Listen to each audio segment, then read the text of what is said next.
नमस्कार दोस्तों, जैसा कि दोस्तों यहाँ पर आप पढ़ सकते हैं कि विश्व में भारत की अवस्थिति यह एक ऐसा पॉइंट है जहाँ से यूपी टेट के पर्यावरण सब्जेक्ट में और पेपर 2 में यहाँ से दोस्तों प्रश्न बहुत ज़्यादा पूछे जाते हैं। ईवीएस में भी इस पॉइंट का दोस्तों उल्लेख किया है, लेकिन पेपर 2 में तो बहुत ज़्यादा महत्वपूर्ण है क्योंकि यहाँ से कई बार प्रश्न पूछे गए हैं और यह सिलेबस में भी दिया गया टॉपिक है। यदि आप सिलेबस को सही से पढ़ेंगे तो आपको लिखा हुआ मिलेगा यहाँ से, और ज़्यादा अभी कई पॉइंट हैं इससे जुड़े हुए। यह टॉपिक मुख्य है और इससे कई जो टॉपिक हैं वह भी दिए गए हैं सिलेबस में। तो और यदि किसी भी अन्य परीक्षा की आप पढ़ाई करते हैं तो वहाँ पर भी यहाँ से प्रश्न पूछे जाते हैं, जैसे भारत का भूगोल, इंडियन ज्योग्राफी से संबंधित दोस्तों हम समझेंगे। यहाँ पर सभी पॉइंट को डिटेल थ्योरी और कंसेप्ट के माध्यम से समझेंगे। चाहे कैसा भी पॉइंट हो उसको आसान तरीके से समझने में हम आपकी सहायता करेंगे। जैसा कि आपको यहाँ पर समझ सकते हैं, जैसे हम किस तरीके से पढ़ेंगे, जैसे कि हम भारत का विस्तार समझें। यहाँ से प्रश्न कई बार प्रीवियस एग्जाम में पूछा गया है कि भारत का जो विस्तार है उत्तर से दक्षिण की ओर, दक्षिण से उत्तर की ओर देखा जाता है वैसे तो कितना है, पूर्व से पश्चिम या पश्चिम से पूर्व की ओर। दोस्तों ये डिग्री में दिया गया है किस तरीके से कितना है, तो यहाँ से भी कई बार प्रश्न पूछा गया है और हम कंसेप्ट लगा करके ट्रिक का यूज करेंगे जहाँ से ये सारी चीज़ें हमें याद रहेंगी। अभी मैं आपके लिए दिखाता हूँ, बहुत डिटेल थ्योरी और कंसेप्ट उसके साथ ट्रिक का यूज किया गया है। जैसे यहाँ पर देखिए दोस्तों, कई बार प्रश्न पूछा गया है कि भारत का सबसे दक्षिणी बिंदु कौन सा है। दक्षिणी बिंदु यहाँ पर है, एक और दक्षिण बिंदु यहाँ पर है, लेकिन सबसे दक्षिणी बिंदु कौन सा है, ये है मुख्य जो भूमि है भारत की, उसका दक्षिणी बिंदु है तमिलनाडु राज्य में है। दूसरा उत्तरी बिंदु की बात करें तो उत्तरी बिंदु है हमारा लद्दाख राज्य में, यहाँ पर लिखा हुआ है। पूर्वी बिंदु की बात करें तो वह अरुणाचल राज्य में होता है। पश्चिमी की बात करें तो यहाँ है। और यदि हम सबसे दक्षिणी बिंदु की बात करें, दक्षिण कहाँ होता है दोस्तों, नीचे की ओर, तो सबसे दक्षिणी कहाँ होता है, नीचे की ओर, जो कि ग्रेट निकोबार द्वीप में है। ये सभी अभी हम समझ रहे हैं दोस्तों कि किस तरीके से हमें क्या क्या पढ़ना है, कितने आसान तरीके से, क्योंकि हम एक जितना सरल और आसान तरीके में समझेंगे पढ़ेंगे उतना ही हमें अच्छा याद रहेगा, या कहें तो उतना ही हमें समझ करके यह पढ़ा हुआ याद रहे, ये जो हम पढ़ेंगे स्लाइड को अच्छे से याद करेंगे। जैसे कि यहाँ पर देखेंगे ये सारी चीज़ें कितने आसान तरीके से आप समझ सकते हैं। आगे हम समझेंगे कि जैसे भारत का जो समुद्र का विस्तार है कहाँ से कहाँ तक है, तो ये भी इसमें पॉइंट कई बार प्रश्न पूछा गया है यहाँ से, इसलिए यह ऐड किया गया है। यहाँ पर भारत में कर्क रेखा जो है भारत के 8 राज्यों से होकर गुजरती है, जैसे गुजरात, राजस्थान, मध्य प्रदेश, छत्तीसगढ़। तो इसका इस तरीके से यहाँ पर किस तरीके से कौन कौन राज्यों से जाती है इसके बारे में समझेंगे। इसी प्रकार भारत की जो मानक समय रेखा है IST, यह भारत के 5 राज्यों से होकर गुजरती है, उत्तर प्रदेश, मध्य प्रदेश, छत्तीसगढ़, उड़ीसा और आंध्र प्रदेश। तो इसका निर्धारण IST का निर्धारण किस तरीके से होता है, ये सारी चीज़ें हम डिटेल में समझेंगे। तो दोस्तों यदि किसी भी अन्य सब्जेक्ट की भी क्लास चाहते हैं, जैसे यहाँ पर हम आपके लिए हिंदी की क्लास पढ़ाएंगे, आगे आपके लिए और जो पॉलिटी है उसकी क्लास पढ़ाएंगे, हिस्ट्री की क्लास पढ़ाएंगे। यदि आप किसी अन्य सब्जेक्ट की भी क्लास पढ़ना चाहते हैं तो वह कमेंट में ज़रूर लिखेंगे। और आप जो दोस्तों यहाँ पर हम किसी एक ऐसा नहीं है कि थोड़ा सा एक पॉइंट डाल दिया उसी डिटेल थ्योरी कंसेप्ट से पढ़ेंगे, क्योंकि यहाँ से यदि कोई भी प्रश्न पूछा जाए तो आप लगभग सभी प्रश्नों को आप जो है सॉल्व कर सकें। यदि आप जो है यूपी टेट या सी टेट या किसी अन्य एग्जाम की तैयारी कर रहे हैं तो भी यह क्लास आपके लिए महत्वपूर्ण है, क्योंकि यहाँ से तो दोस्तों प्रश्न पूछे ही जाते हैं। तो चलिए दोस्तों क्लास को शुरू कर लेते हैं, थोड़ा सा हम समझ लेते हैं, क्योंकि मैंने दोस्तों क्लास में पिछली भी क्लास में आपके लिए थोड़ा सा समझाने की कोशिश की थी। मैंने एक क्लास पहले भी आपके लिए रिकॉर्ड की थी, तो चलिए दोबारा से समझ लेते हैं। सबसे पहले हम समझते हैं कि जैसे हमारा भारत है, ये पृथ्वी है, तो भारत की स्थिति क्या है। तो भारत की दोस्तों ये जो पृथ्वी, यदि पृथ्वी के बीचों बीच से एक लाइन खींची गई है जिसको 0 डिग्री लाइन या कहें तो भूमध्य रेखा के नाम से जानते हैं। इसी प्रकार से एक और ऊपर की ओर से खींची गई है। इन दोनों के सापेक्ष अगर देखें तो हमारा जो भारत है दोस्तों, ये ऊपर की साइड उत्तरी साइड हो गई, ये पूर्वी साइड हो गई।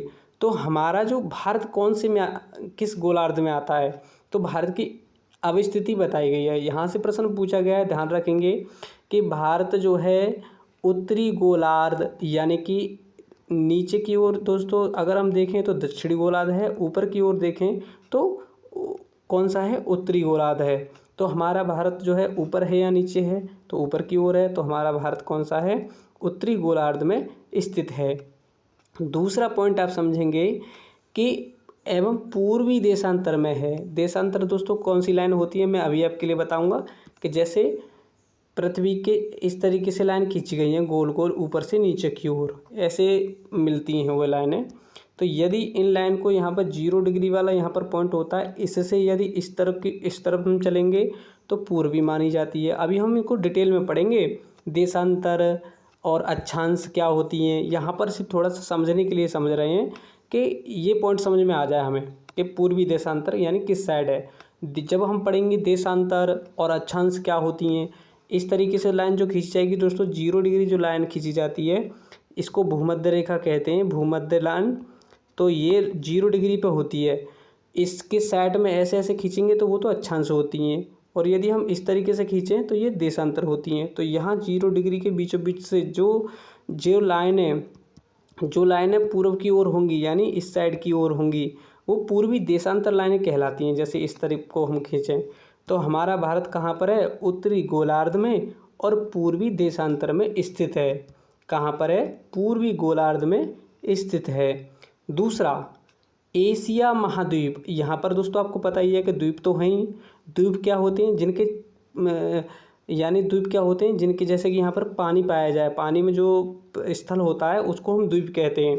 तो एशिया जो महाद्वीप है, कौन सा, एशिया महाद्वीप के दक्षिणी भाग में ये एशिया महाद्वीप है। इसके नीचे की ओर है हमारा भारत, तो दक्षिणी भाग में एक प्रमुख राष्ट्र है। ये आप समझ गए होंगे कि हमारा भारत जो है उत्तरी गोलार्ध में है, पूर्वी देशांतर में है, एशिया महाद्वीप के दक्षिणी भाग में स्थित है। यह पॉइंट आपको क्लियर हो गया होगा, और यदि नहीं हुआ है तो प्लीज़ कमेंट में आप बता सकते हैं।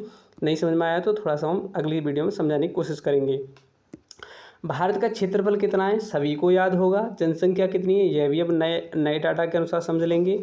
भारत का जो कुल क्षेत्रफल है 32,87,263 वर्ग किलोमीटर है। याद रखेंगे वर्ग किलोमीटर है।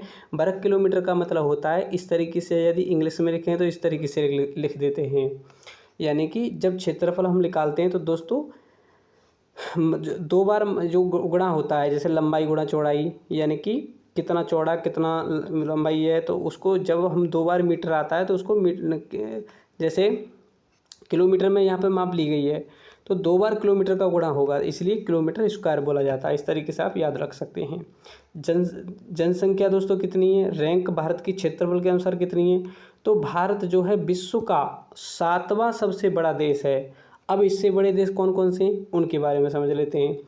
देखिए दोस्तों, भारत, वैसे तो हमने एक ट्रिक याद करी है, रुकना यूँ चल बड़ा आगे, यानी कि सबसे बड़ा देश कौन सा है, रूस, कनाडा, यूएसए, तो इस तरीके से सभी जो ट्रिक बना मैं आगे आपके लिए बताऊंगा, आप कमेंट करके बताएं तो उस ट्रिक से भी याद कर सकते हैं। लेकिन यहाँ पर हमारा भारत विश्व में 7वां सबसे बड़ा देश है क्षेत्रफल के अनुसार।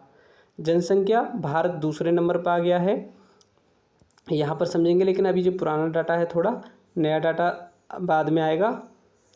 यानी वैसे तो विश्व में अब भारत पहले स्थान पर रह रहा है, चीन हमसे पहला है, लेकिन अब जो है नए डाटा के अनुसार यहाँ पर जो दिया गया है इस डाटा में तो चीन सबसे अधिक जनसंख्या है, लेकिन नया जो डाटा बना है उसमें चीन दूसरे नंबर पर आएगा, भारत पहले पर। देखिए अब यहाँ पर हमारा भारत का जो है विस्तार के बारे में बात की गई है। यदि हम भारत के विस्तार की बात करें, नीचे से ऊपर की ओर जाएं, यानी कि दक्षिण से उत्तर की ओर, तो 3214 किलोमीटर, कितना, 3214 किलोमीटर है। यदि हम पश्चिम से पूर्व की ओर जाएं तो 2933 किलोमीटर है। इस पॉइंट को आप याद रखेंगे। यहाँ पर आप समझेंगे कि दोस्तों हमारा भारत का जो डिग्री में विस्तार कितना है, अक्षांशीय विस्तार कितना है। अक्षांश मैंने दोस्तों क्या बताया था कि एक 0 डिग्री लाइन होती है, यदि उसके समानांतर ऐसे लाइन खींची जाएं तो ये क्या होंगी, अक्षांश होंगी। ऐसी लाइन जो खींची जाएंगी वो देशांतर होंगी। तो अब हम अक्षांशीय विस्तार समझते हैं। ऊपर की ये जो लाइन बढ़ रही है, देखिए कहाँ पर बढ़ रही है, क्या बढ़ रही है, अक्ष बढ़ रही हैं। तो अक्षांशीय विस्तार देखते हैं। अक्षांशीय जो विस्तार है दोस्तों भारत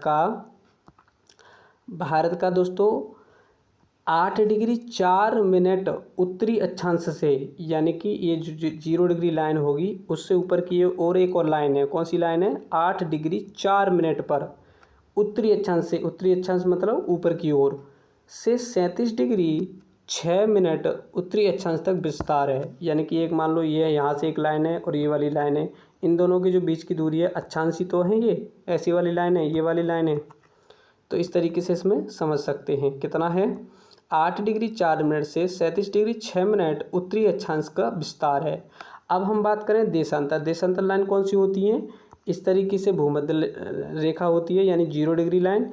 इसके ऐसे अगर जो लाइन खींची जाएंगी वो देशांतर होगी। तो भारत हमारा जो है पूर्वी देशांतर में है। तो हम बात करते हैं कितना पूर्वी है। देखिए दोस्तों, यहाँ पर 0 डिग्री मान लीजिए। तो इसी प्रकार से यहाँ पर अगर हम बड़े एक ऐसी लाइन आ गई जहाँ पर लिखा हुआ हो कि पूर्व की ओर 68 डिग्री 7 मिनट से लेकर 97 डिग्री 25 मिनट तक है। कहाँ पर है? 68 डिग्री 97 मिनट से 68 डिग्री 97 मिनट से 68 डिग्री 7 मिनट से 97 डिग्री 25 मिनट तक पूर्वी, ये याद रखेंगे, पूर्वी यानी कि पूर्व की ओर पूर्वी देशांतर है। यहाँ पर देशांतर आता है, यहाँ पर देशांतर और यहाँ पर अक्षांश यूज होता है। आगे आप समझेंगे कि भारत के दूरस्थ बिंदु कौन कौन से हैं। सबसे पहले हमने समझा था कि भारत का उत्तरी बिंदु, यानी कि यदि भारत को इस तरीके से अक्षांश इस तरीके से लाइन में बांट दिया जाए, ये कौन सा बिंदु हो गया? उत्तरी। ये कौन सा हो गया? पूर्वी। यह कौन सा हो गया? दक्षिणी। और यह हो गया पश्चिमी। तो सबसे उत्तरी बिंदु कौन सा है? इंद्रियाकोल है। कौन सा है? इंद्रियाकोल है, जो कि कहाँ पर है? लद्दाख राज्य में है। कहाँ पर है? लद्दाख राज्य में है। इसी प्रकार हम समझेंगे कि भारत का दक्षिणी बिंदु कौन सा है? सबसे दक्षिणी बिंदु कौन सा है? यदि हम दक्षिणी बिंदु की बात करें दोस्तों, तो यह मुख्य भूमि का है, यानी कि भारत की जो मुख्य भूमि है उसका दक्षिणी बिंदु है तमिलनाडु राज्य में, जिसको कोमोरिन या कैमोरिन के नाम से जाना जाता है। यदि हम संपूर्ण जो भूमि है भारत की, क्योंकि ग्रेट निकोबार द्वीप भी तो हमारा ही भारत का हिस्सा है, तो यह बिंदु जो है इससे भी और दक्षिण की ओर पड़ता है, इसलिए ग्रेट निकोबार द्वीप में इंद्रिया पॉइंट दिया गया है। यहाँ कौन सा था दोस्तों? इंद्रियाकोल था। यहाँ इंद्रिया पॉइंट दिया गया है। पॉइंट दोस्तों कहाँ पर है? और अधिक नीचे है। कहाँ पर? ग्रेट निकोबार द्वीप में। इस तरीके से इसको याद रखेंगे। यदि हम बात करें सबसे पूर्वी बिंदु की, तो पूर्वी बिंदु है किविथु, जो कि अरुणाचल प्रदेश में है। कहाँ पर है? अरुणाचल प्रदेश में किविथु। सबसे पश्चिमी बिंदु की बात करें, सबसे पश्चिमी बिंदु जो है दोस्तों कहाँ पर है? गुजरात में है, या गुजरात के कच्छ जिला में है, जिसको गुहार मोती के नाम से जाना जाता है। सबसे पश्चिमी बिंदु कौन सा है? गुहार मोती, गुजरात के कच्छ जिला में है। इस तरीके से दोस्तों इसको आप जो है याद रखेंगे। अगला दोस्तों आप पढ़ेंगे भारत की स्थलीय सीमा और जलीय सीमा। तो भारत की स्थलीय सीमा कितनी है, जलीय सीमा कितनी है, अभी हम समझेंगे। जैसा कि दोस्तों भारत की जो स्थलीय सीमा है, स्थल मतलब ये वाली साइड तो दोस्तों पानी की ओर है, यहाँ पर पानी नहीं है, देश हैं, तो ये तो स्थल के अंदर हो गई, यह हो गई जलीय सीमा। इस तरीके से आप याद रखेंगे।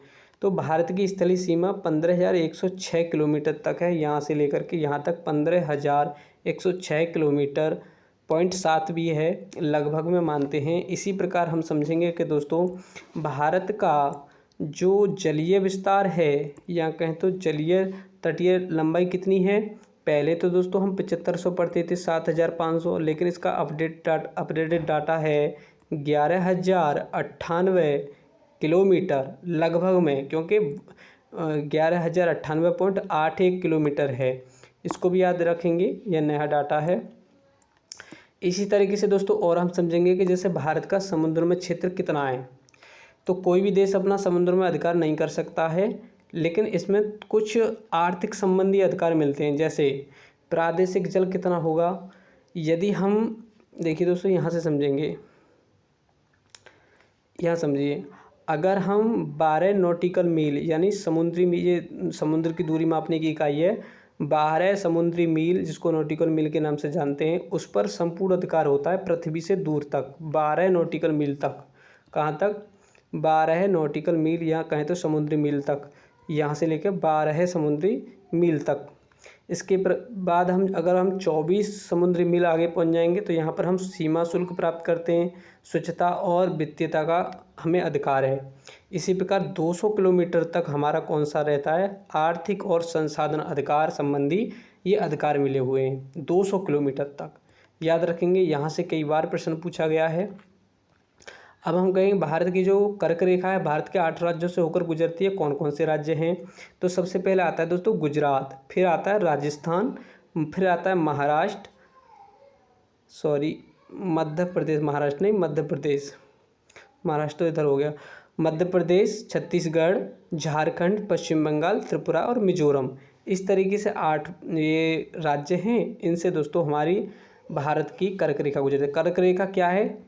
0 डिग्री जो लाइन है दोस्तों, 0 डिग्री जो लाइन खींची होगी ये यदि पृथ्वी है और यहाँ पर हमने 0 डिग्री लाइन खींच दी 0 डिग्री पर, तो इससे 23.5 डिग्री ऊपर की ओर, इससे 23.5 डिग्री ऊपर की ओर जो लाइन खींची है उसे कर्क रेखा कहते हैं। 23.5 डिग्री जो नीचे रेखा होगी उसे मकर रेखा कहते हैं। बीच में जो होती है वो 0 डिग्री लाइन होती है। इसी प्रकार आप समझेंगे कि भारत के जो भारतीय मानक समय लाइन है या कहें तो IST, इंडियन स्टैंडर्ड टाइम जो है, ये लाइन होती है या भारत के 5 राज्यों से होकर गुजरती है। कौन कौन से राज्य हैं? उत्तर प्रदेश, मध्य प्रदेश, छत्तीसगढ़, उड़ीसा और आंध्र प्रदेश। यहाँ पर ये लाइन गुजरती है। लेकिन ये 82.5 डिग्री, कितने? 82.5 डिग्री दोस्तों पूर्व की ओर है, क्योंकि पहले तो हमारा भारत ही पूर्व साइड में है, उससे भी ये लाइन भी और बीच बीच से जा रही है। तो 82.5 डिग्री जो एक 0 डिग्री जो लाइन होगी ना, उससे 82.5 डिग्री पूर्व की ओर है। इसीलिए दोस्तों 0 डिग्री पर होगी जो लाइन, वहाँ पर समय इस ओर हम बढ़ गए तो दोस्तों समय आगे माना जाता है और इस ओर कम पीछे माना जाता है। तो 82.5 डिग्री या कहें तो 5.5 घंटा हमारा जो समय स्टैंडर्ड टाइम है उससे 5.5 घंटा अधिक माना जाता है। जल संधियों के बारे में हम समझ लेते हैं दोस्तों। जल संधियाँ क्या हैं दोस्तों?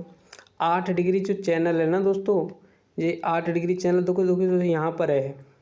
तो ये मिनिकॉय द्वीप और लक्षद्वीप, जिसको हम मिनिकॉय द्वीप या कहें तो लक्षद्वीप, इसको यानी ये वाली जो चैनल बना हुआ है ये चैनल है, ये मिनिकॉय द्वीप और लक्षद्वीप, यहाँ पर लक्षद्वीप कहें तो मालदीव के बीच में ये जो बीच से जा रहा है ना, इसे ही 8 डिग्री चैनल कहा जाता है। अब आ गया हमारा लक्षद्वीप। ये लक्षद्वीप और मुख्य द्वीप समूह जो मिनिकॉय द्वीप समूह है उसके बीच से होकर जाता है, जिसको हम बोलते हैं 9 डिग्री चैनल। इसी प्रकार हम समझेंगे 10 डिग्री। 10 डिग्री क्या है?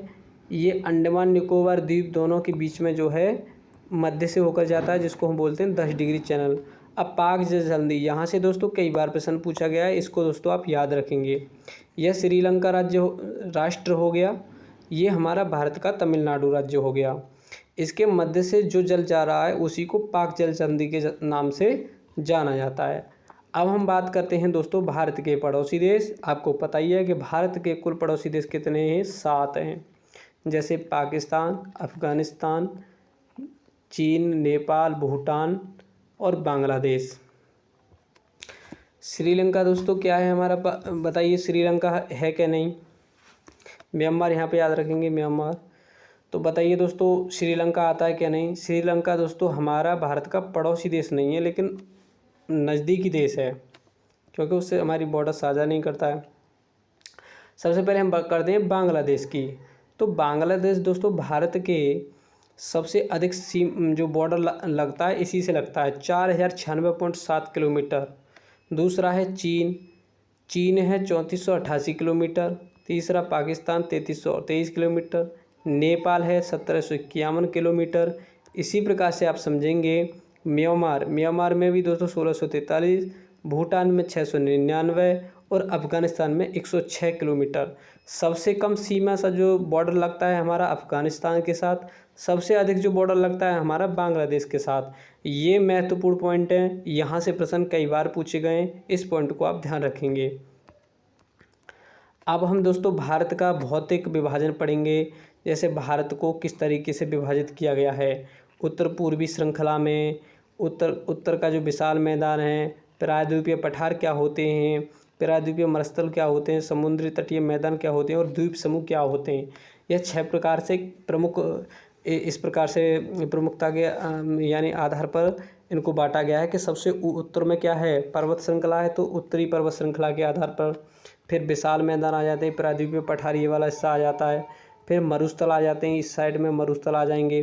तो इनका विस्तार किस तरीके से किया गया ये हम पढ़ेंगे दोस्तों अगली क्लास में, और ये भी हम दोस्तों डिटेल थ्योरी के माध्यम से ही पढ़ेंगे। देखिए दोस्तों यहाँ पर हम समझेंगे कि बहुत अच्छे तरीके से, जैसे कि पहाड़ियाँ कितनी हिस्से में 18.6, पठारी कितना है 27.7, 43 मैदानी भाग है, पर्वतीय 10.7 पर्वतीय भाग है, पर्वत जो ऊँचे ऊँचे पहाड़ पर्वत हैं। तो इस तरीके से दोस्तों हम नेक्स्ट क्लास में हम पढ़ लेंगे ये सारी चीज़ें।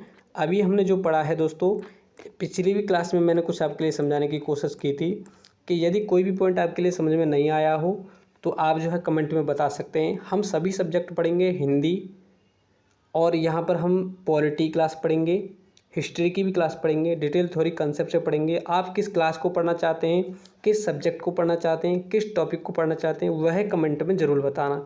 यदि क्लास जरा सी भी अच्छी लगी हो तो प्लीज़ एक कमेंट ज़रूर करना, और हो सके वीडियो को लाइक करना मत करना, ये आपकी पसंद है।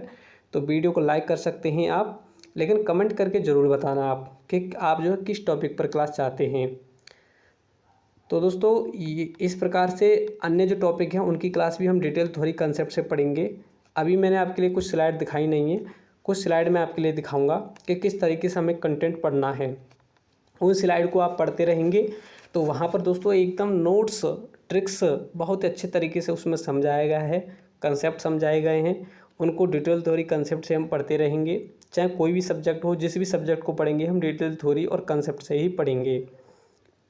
तो दोस्तों क्लास में यदि कोई भी आपको पॉइंट समझ में नहीं आया हो तो वह बता सकते हैं, या आप चाहते हैं कि इस तरीके से क्लास आप डिटेल एक ही क्लास में डिटेल थ्योरी और अधिक चाहते हैं तो वह भी आप जो है क्लास बता सकते हैं। यदि किसी टॉपिक को आप चाहते हैं कि इस टॉपिक पर क्लास बनाई जाए तो वह भी आप जो है बता सकते हैं। यदि दोस्तों आपको पता ही होगा कि इससे पहले मैं दूसरे चैनल पर पढ़ा रहा था, लेकिन कुछ जो टेक्निकल इशू के कारण वह मेरा चैनल लॉगिन नहीं हो पा रहा है, तो मैं आपके लिए इस चैनल पर आपके लिए जो भी क्लास पढ़ा रहा हूँ इस चैनल पर ही पढ़ा रहा हूँ, तो आप थोड़ा सा हमें सपोर्ट कर सकते हैं। तो यदि आप जो हैं किसी भी टॉपिक को पढ़ना चाहते हैं तो वह कमेंट में ज़रूर लिख दें, और यह पॉइंट आपको ज़रा सा भी पसंद आया हो तो प्लीज़ यह भी कमेंट में बताएं। थैंक यू दोस्तों।